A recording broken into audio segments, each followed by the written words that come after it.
Grab a comfy chair and a beverage of your choice and come read with me. I have been starting my mornings with reading and reflection, which I found to be super helpful. This morning I was going through my bookshelf and found an old favorite of mine and cracked her open. And I just want to share with you some of the things that I thought through this morning. Earlier in this page, Madeleine writes, "The thought that I ought to write, never leaves me for an instant. Alas, it did leave me." And then later she quotes an excerpt from Letters to a Young Poet, where it says, "You are looking outward, and that above all you should not do now. Nobody can counsel and help you, nobody. There is only one single way. Go into yourself. Search for the reason that bids you to write. Find out whether it is spreading out its roots in the deepest places of your heart. Acknowledge to yourself whether you would have to die if you were denied to write.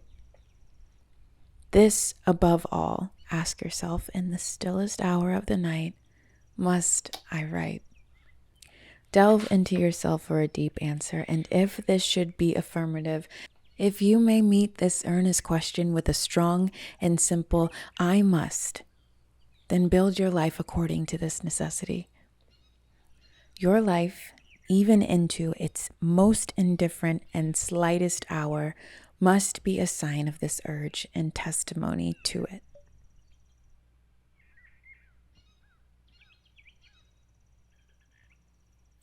Further down, she says, "Art is communication.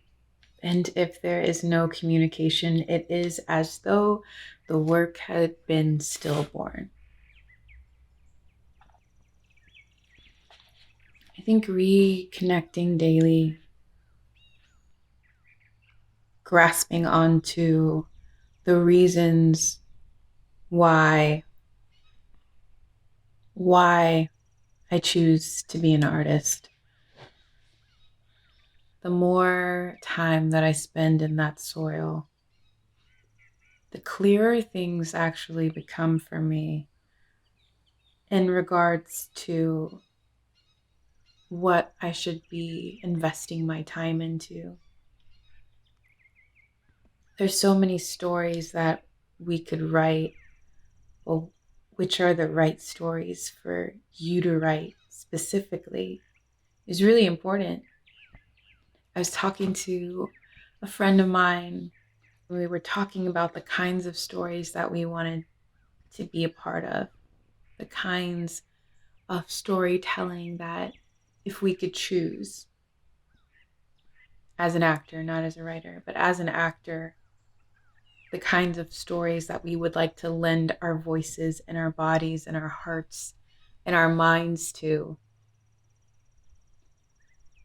And I think for a while there, I didn't want to think about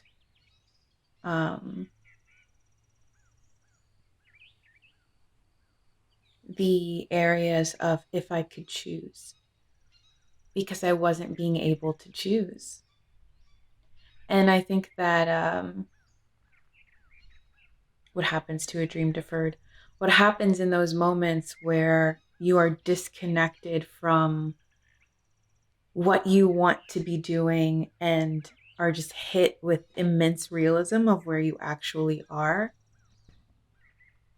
You have choices to make there, right? Like, do I stay committed? Do I keep dreaming? Do I keep pursuing the thing that I know to be true, the thing that I know to be connected to myself as a core?